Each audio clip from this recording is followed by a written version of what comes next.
Dear students, আজি আমি অনুশীলনী 12.2 9 নম্বৰ প্ৰশ্নটো আলোচনা কৰিম 9 নম্বৰ প্ৰবলেমটো আমাৰ কি কৈছে এনসিইআৰটি বুকৰ সো 35 মিলিমিটাৰ ব্যাসযুক্ত এটা বৃত্তৰ আকাৰৰ এটা ব্ৰছপিন ৰূপৰ তাৰেৰে তৈয়াৰী কৰা হৈছে ভাল কথা আকৌ তাৰডাল 5 ডাল ব্যাস হোৱাকৈ ব্যৱহাৰ কৰা হৈছে আৰু চিত্ৰ 12.2 এটো হৈছে চিত্ৰ আমাৰ 12.2 চিত্ৰ 12.12 ত দেখুৱাৰ দৰে এই ব্যাসবোৰে বৃত্তটোক 10টা সমান বৃত্তকলা ভাগ কৰিছে Number 1 প্ৰয়োজন হওয়া ৰূপৰ তাৰৰ মুঠ দৈৰ্ঘ্য নিৰ্ণয় কৰা Number 2 ব্ৰছপিনটোৰ প্ৰতিটো বৃত্তকলাৰ কালি নিৰ্ণয় কৰা অতি ধুনীয়া কথা কৈছে কি কথা কৈছে তাৰ মানে আগত এনে গল্প হিচাপত শুনি যোৱা তাৰ পিছত মই কৈ আছো এইটো এটা ডাঙৰ তাৰ আছিল 35 মিলিমিটাৰ এই গোটেইখিনি 35 গোটেই আৰু বেলেগ বেলেগ আছে আৰু তাৰ মাজত কাটি কাটি আমাৰ কি কৰিছে পাঁচটা আমাৰ ব্যাস বনাইছে এই ব্যাস বিলাক প্ৰথমতে এডাল তাৰটো ইয়াত জয়েন কৰিছে ডিজাইন বনোৱাৰ কাৰণে আৰু এনেকৈ পাঁচটা তাৰ কাটি ব্যাস বনাইছে এনেকুৱা গতিকে এই ডিজাইনটো বনোৱাতে টোটাল কিমান তাৰৰ দৰকাৰ পৰি গৈছিল হেতু লাগে 35 মিলিমিটাৰ ব্যাসযুক্ত এটা বৃত্তৰ আকাৰৰ এটা ব্ৰছপিন ৰূপৰ তাৰেৰে তৈয়াৰ কৰা হৈছে আকৌ তাৰডাল 5 ডাল ব্যাস হোৱাকৈ ব্যৱহাৰ কৰা হৈছে আৰু চিত্ৰত দেখুৱাৰ দৰে এই ব্যাসবোৰে বৃত্তটোক 10টা সমান বৃত্তকলা ভাগ কৰিছে প্ৰয়োজন হওয়া ৰূপৰ তাৰৰ মুঠ দৈৰ্ঘ্য নিৰ্ণয় কৰা আৰু ব্ৰছপিনটোৰ প্ৰতিটো বৃত্তকলাৰ কালি নিৰ্ণয় কৰা তাৰ মানে এই যে তাৰডাল আছিল আৰু তাৰ মাজত কাটি এই ব্যাসবিলাক বনাইছে কেইটা ব্যাস বনাইছে পাঁচটা 5 ডাল ব্যাস বনাইছে গতিকে এই ব্যাসবিলাক বনাইছে 5 ডাল বনাইছে আৰু এই তাৰডাল তো ইয়াত এডাল তাৰ আছেই আৰু ব্যাস বনাইছে টোটাল কিমান তাৰ আমাৰ ইউজ হৈছে মুঠ দৈৰ্ঘ্য লাগে আচ্ছা তো প্ৰথমতে আমি যাত্ৰা কৰো আমাৰ যাত্ৰা হুবহু ইয়াত কিতে ব্যাস দিয়া আছে ইয়াত ব্যাস কিমান দিয়া আছে 35 ব্যাসটো আমি ডি ধৰি লও ডায়ামিটাৰ ডি ইকুয়াল টু 35 মিলিমিটার দিয়া আছে 35 মিলিমিটার তে ব্যাসার্ধ কি হব ব্যাসার্ধ r equal to d by 2 35 by 2 millimetre পাই গলো অতি ধুনীয়া কথা ইমান পাই গলো এতিয়া কথা হল কি কিমানখিনি তার লাগিছে এইটো আমাৰ বাহিৰ কৰিব লাগে তে প্ৰথমতে এই পৰিধিটো বাহিৰ কৰো তারপর পাঁচটা ব্যাসটো এনে পাই যাম হিসাব আমার আছে গতিকে আমি প্রথমতে পরিধি বাহির করু পরিধি ইকুয়াল আমি কি জানো 2 পাই r অতি সহজ কথা 2 পাই r 2 জায়গাতে থাকুক ই যত আছে ততে থৈ দিও পাই মানে 22/7 আৰু r ৰ মান হৈছে 35 বাই 2 এইটো পাই গলো এতিয়া আমাৰ এই 2 আৰু 2 আমাৰ পিনে চাই আছে দিলো আমি ক্যান্সেল কৰি এই 7 দি 35 ক ক্যান্সেল কৰি দিও এতিয়া আমাৰ হাতত কি থাকিল 22 আৰু 5 থাকি গল এই দুটা পূৰণ কৰিলে 5 2 * 10 5 2 * 10 11 ইমান মিলিমিটাৰ পালো আমি পৰিধি মিলিমিটাৰ এই বৃত্তটোৰ পৰিধি পালো 110 মিলিমিটাৰ কিন্তু আকৌ কি কৈছে 5 ডাল ব্যাস হোৱাকৈ কাটিব গৈছে আৰু 5 ডাল ব্যাস আছে তো আমাৰ 5 ডাল ব্যাস তোমাৰ এটা হেৰিৰে আমাৰ 35 মিলিমিটাৰ ব্যাস তেনেকৈ কেইটা 5ডাল ব্যাস গতিকে 5ডাল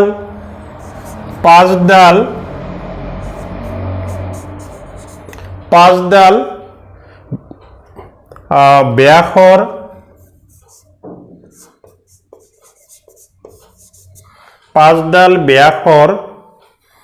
মুঠ দৈৰ্ঘ্য কি হ'ব 5 into 35 এটা ব্যাসৰ দৈৰ্ঘ্য হৈছে 35 গতিকে আমাৰ কি হ'ব 5 into 35 তে আমি বঢ়িয়াকৈ পূৰণ কৰি দিওঁ 5 5 jar 25 এইটো 15 আৰু 2 175 মিলিমিটাৰ পাই গলো এতিয়া আমাৰ পৰা নাম্বাৰ 1ত কি বিচাৰিছে প্ৰয়োজন হোৱা ৰূপৰ তাৰৰ মুঠ দৈৰ্ঘ্য নিৰ্ণয় কৰা ইয়াত আমি নাম্বাৰ 1 লিখি দিওঁ তে নাম্বাৰ 1ত বিচাৰিছে অতএব প্ৰয়োজন হোৱা ৰূপৰ তাৰৰ মুঠ দৈৰ্ঘ্য অতএব ৰূপৰ তাৰৰ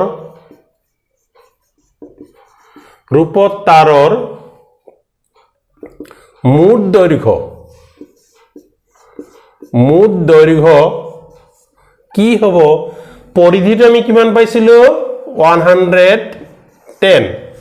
প্লাস এই মাত্ৰ আমি কি পালো 175 এই দুটা যদি বঢ়িয়াকৈ এড কৰি দিও এইটো হ'ব 5 এই দুটা মিলি হ'ব 8 1 আৰু 1 2 হৈ যাব গতিকে এইটো হ'ব আমাৰ মুঠ দৈৰ্ঘ্য 285 মিলিমিটাৰ আৰু এইটো আমাৰ এনসাৰ হৈ গল গতিকে আশা কৰিলো আমাৰ ছাত্ৰ ছাত্ৰীসকলে একৈ ধুনিয়াকৈ বুজি পাইছে প্ৰথমতে তানে গটি কিমানখিনি তাৰ আছিল 285 মিলিমিটাৰ এইটো আমাৰ গটি তাৰডাল আছিল এতিয়া কথা হল এনে তাৰডালৰ আমাৰ এইখানিয়াত অলপ আছিল আৰু 5ডাল ব্যাস আছিল গটি টোটাল মিলি হল আমাৰ 285 মিলিমিটাৰ এটোই আমাৰ এনসাৰ হৈ গল এতিয়া আমি নাম্বাৰ 2 টো আৰম্ভ কৰিম ব্ৰছপিনটোৰ প্ৰতিটো বৃত্তকলাৰ কালি নিৰ্ণয় কৰা এতিয়া বৃত্তকলাৰ কালি নিৰ্ণয় কৰিব লাগিলে আমাৰ কি লাগিব আমাৰ হাতত r লাগিব আৰু থিটা লাগিব r তো আমি জানোয়ে r আমাৰ 35/2 আছে থিটা তো না জানো এতিয়া আমাৰ মাজত থিটাৰ কথা আহি গল নাম্বাৰ 2 আমি যাত্ৰা কৰো চাও আমাৰ 2 এ কি কয় থিটাৰ মান কি হ'ব ইয়াত কিমানটা আমাৰ হেৰি আছে বৃত্তকলা এইটো দুটা তিনটা তেনেকৈ 10টা আমাৰ 10টা মান আমাৰ বৃত্তকলা আছে 10 বৃত্তকলা আছে ইয়াত এটা কাউন্ট কৰিলে 10 হৈ যাব গতিকে এটা বৃত্তকলাৰ এই কোণটো আমাৰ কিমান হ'ব এইটো কোণ কিমান হ'ব এই কোণটো আমি প্ৰথমতে উলিয়াব লাগে এটা কোণ কিমান হ'ব আমাৰ যেহেতু টোটাল কোণ হৈছে আমাৰ 360 ডিগ্ৰী গতে ইয়াত থিটা কি হ'ব থিটা ইকুৱেল টু 360/10 তে 10টা আছে এনেকা 10টা মান 10টা আমাৰ বৃত্তকলা আছে এটা বৃত্তকলাৰ কোণ কিমান হ'ব 360/10 তাৰ মানে আমাৰ কিমান হ'ল 36 ডিগ্ৰী হৈ গল গতিকে এটা বৃত্তকলাৰ দৈৰ্ঘ্য হ'ল আমাৰ 36 ডিগ্ৰী এতিয়া আমাৰ টেনশন নাই আৰু আমি টেনশন লব এনেই না জানো ব্ৰছপিনটোৰ প্ৰতিটো বৃত্তকলাৰ কালি নিৰ্ণয় কৰা বৃত্তকলাৰ কালি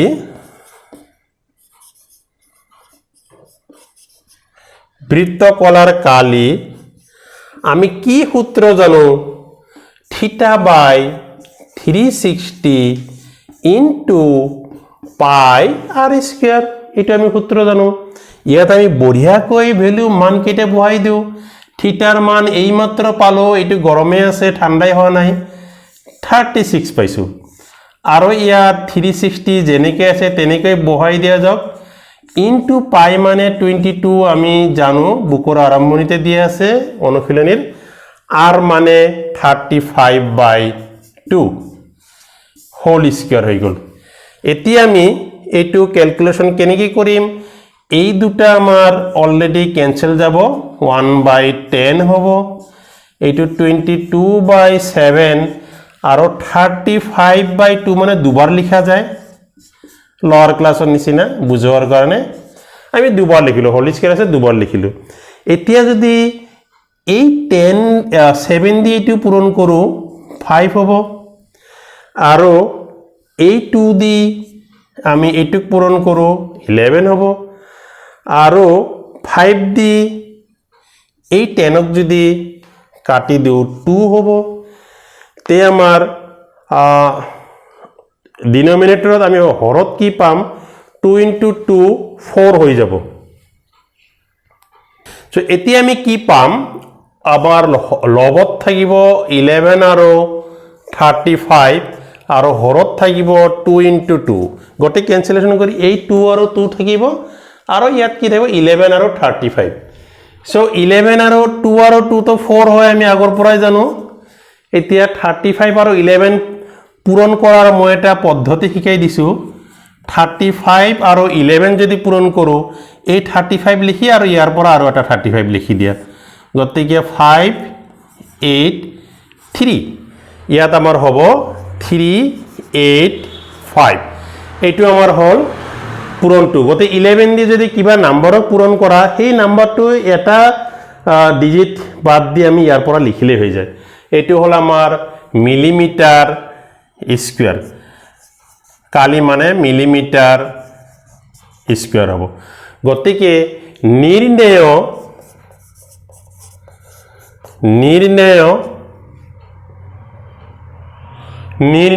ব্ৰছ পিনটোৰ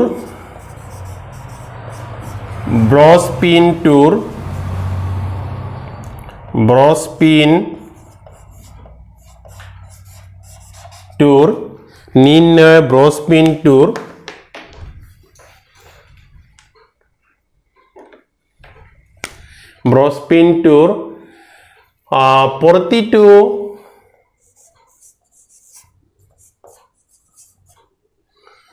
প্ৰতিটো বৃত্তকলাৰ কালি ইকুৱেল টু আমি কি পালো 385/4 মিলিমিটাৰ স্কয়াৰ আৰু এইটোৱে আমাৰ এনসাৰ হৈ গল গতিকে আশা কৰো আমাৰ ষ্টুডেন্ট বিলাকে অতি ধুনীয়াকৈ বুজি পাইছে ইয়াত কোনো বুজাৰ দৰকাৰে নাই এনে প্ৰেক্টিস কৰিলে হৈ যাব এইবাৰ আমি আৰু 10 নম্বৰ প্ৰবলেমটো আৰম্ভ কৰিছো 10 নম্বৰ প্ৰবলেমটো কি দিছে এটা ছাতিৰ সমান ব্যৱধানত থকাকৈ 8ডাল ৰিপ আছে ভাল কথা চিত্ৰত চাব গৈছে আমাৰ এই চিত্ৰ আমাৰ কিমান দিয়া আছে 12.13 এটো দিয়া আছে চিত্ৰ কি কৈছে এটা ছাতিৰ সমান ব্যৱধানত থকাকৈ 8ডাল ৰিপ আছে এই ৰিপ বিলাক আছে 8ডাল ছাতিটোক 45 সেন্টিমিটাৰ ব্যাসাৰ্ধৰ এটা সমান বৃত্ত হ'ব বুলি ধৰি লৈ ছাতিটোৰ দুটা ক্ৰমিক ৰিবৰ মাজৰ কালি নিৰ্ণয় কৰা অতি ধুনীয়া কথা কৈছে এই ছাতি যে আছে ছাতিত আমি সবাই ইউজ কৰো বৰখনত বেছি ইউজ কৰো আৰু লৰা মানুহ এটা অভ্যাস আছে ছাতি হেৰাই থৈ আহে ছোৱালী বিলাকৰ সদায় বেগত ভৰাই থৈ দিয়ে কিন্তু লৰা বিলাকৰ এটা অভ্যাস আছে যতেই লৈ যাওক ছাতি হেৰুৱাবই যদি বৰখনত লৈ আহে বৰখনটো কমি যায় আৰু তো মনত নাথাকে আলটিমেটলি লৰা বিলাকে ছাতি হেৰুৱাই পেলায় কিন্তু ছোৱালী বিলাকৰ বেগত থৈ দিয়ে কোনো প্ৰবলেম নাই ইহঁতে কেতিয়াও ছাতি হেৰুৱাই নেপেলায় কিন্তু লৰা বিলাক কিন্তু এক্সপাৰ্ট ছাতি হেৰুৱা এটা চাই লও কি হয় আমাৰ ছাতিটোৰ এতিয়া অৱস্থা 45 সেন্টিমিটাৰ ব্যাসাৰ্ধ তাৰমানে এই যে আমাৰ ৰিপ বিলাক আছে এইবিলাকৰ লেংথ হৈছে দৈৰ্ঘ্য হৈছে 45 সেন্টিমিটাৰ ব্যাসাৰ্ধৰ এটা সমান বৃত্ত হ'ব বুলি ধৰি লৈ এইবিলাক আমি ব্যাসাৰ্ধৰ সমান বৃত্ত হ'ব বুলি ধৰি লৈ ছাতিটোৰ দুটা ক্ৰমিক ৰিবৰ মাজৰ কালি নিৰ্ণয় কৰা এইটো আৰু এইটোৰ মাজৰ কালি নিৰ্ণয় কৰিব লাগে তো এতিয়া কথা হ'ল ব্যাসাৰ্ধটো গম পালো কালি আমাৰ বৃত্তকলাৰ কালি বাহিৰ কৰিম কেনেকৈ আমি কেনেকৈ উলিয়াম আমাৰ থিটা লাগিব আৰু কি লাগে আর ব্যাসার্ধ আর আমার দিয়া আছে এটা থিটার কথা আহি গল থিটা আমি টেনশনে লওয়া নাই থিটা আমার ইয়াত কিমানটা আছে 8টা আছে গতিকে এটু আমি গোটেইখিনি এটা বৃত্ত বুলি ধৰি লৈছো সলিউশন আৰম্ভ কৰি দিলো আমি যাত্ৰা কৰো আমাৰ যাত্ৰা হ'ব হোক সো ইয়াত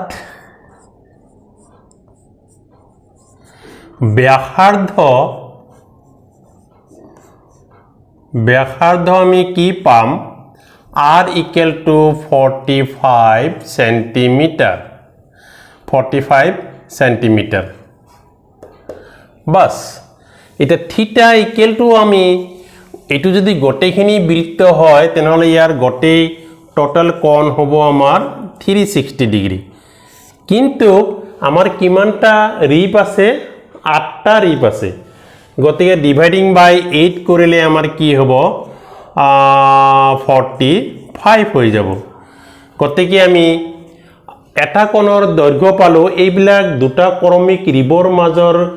কোণ পালো আমি 45 ডিগ্ৰী এতিয়া আমাৰ কি লাগে ছাতিটো দুটা ক্ৰমিক ৰিবৰ মাজৰ কালি দুটা ক্ৰমিক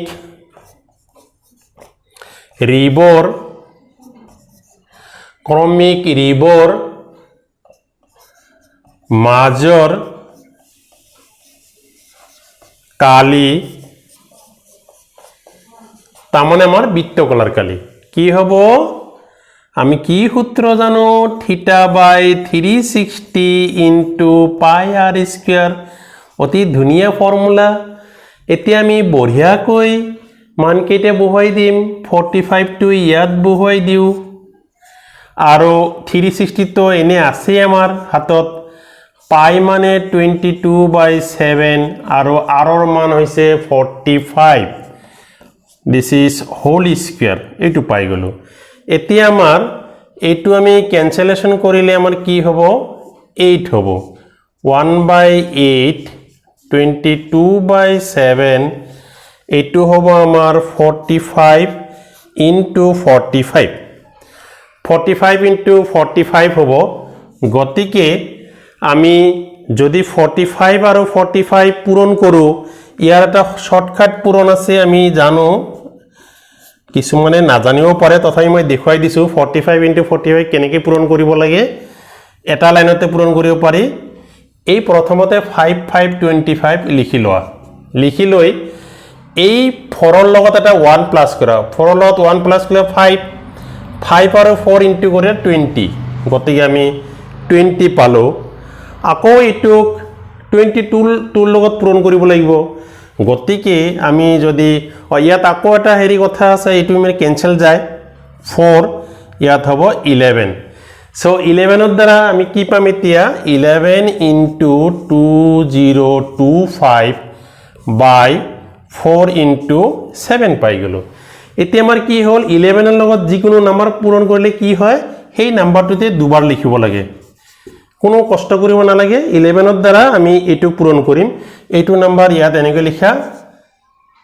25 এটু 5 7 2 2 2 আমি তিনটা 2 পালো 7 এটা শর্টকাট নিয়ম যিকোনো নাম্বাৰক যদি আমি 11 ৰ দ্বাৰা পূৰণ কৰো তেতিয়া সেই নাম্বাৰটো যিমান ডাঙৰ নাম্বাৰ নহওক হেতুক যদি আমি 11 ৰ পূৰণ কৰো এই নাম্বাৰ লাগি এটা ডিজিট বাদ দি তাৰ তলৰ পৰা বাগিন লিখি দেব লাগে লিখি প্লাস কৰি দিয়া হৈ যাব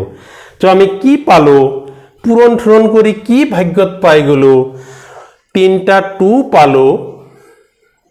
আৰু 75 আৰু তলত হ'ব 4 আৰু 7 28 হয় গতিকে আমি কি পালো নিৰ্ণয়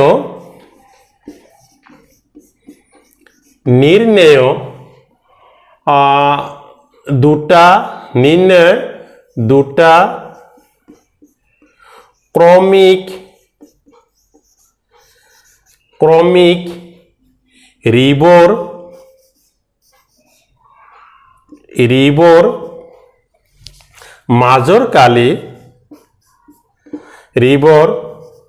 মাজৰ কালি ইকুৱেল টু আমি কি পাম 2275/28 আমাৰ এককটো কি আছিল সেন্টিমিটাৰ স্কয়াৰ আৰু এইটোই আমাৰ ধুনীয়া এনসাৰ হৈ গ'ল সোৱা কি ঘটনা ঘটিল আমি ছাতি এনে বৰখনত ইউজ কৰো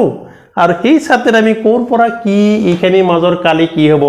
আমি বঢ়িয়াকৈ বাহিৰ কৰো যদি তোমালোকে ইচ্ছা কৰা নিজৰ ঘৰৰ ছাতিটো লৈ এনেকৈ বাহিৰ কৰি চাব পৰা মনতো ভাল লাগিব ম্যাথমেটিক্সও শিকা হ'ব ম্যাথমেটিক্স এটা এপ্লিকেশন বিলাক চাব লাগে ক'ত এপ্লাই হয় ক'ত কি হয় বহুতে কয় ম্যাথমেটিক্স ক'ত ইউজ হয় নাজানো এইটো এটা নিজে নিজে চাব পৰা কিমান হ'ব তোমাৰ প্ৰত্যেকটোৰ কালি কিমান হ'ব নিজে নিজে উলিয়াব পাৰিবা গতিকে আশা কৰো আমাৰ ছাত্ৰ ছাত্ৰীসকলে বুজি পাইছা যদি বুজি পাইছা তেনেহলে অলপ সাবস্ক্ৰাইব কৰিবা যদি বুজি পোৱা নাই কৰাৰ দৰকাৰ নাই আশা কৰো বুজি পাইছা যদি বুজি পাইছা অলপ সাবস্ক্ৰাইব কৰিবা ভিডিঅ'বোৰ লাইক কৰি দিবা আৰু বেল আইকনটো বজাই দিবা ধন্যবাদ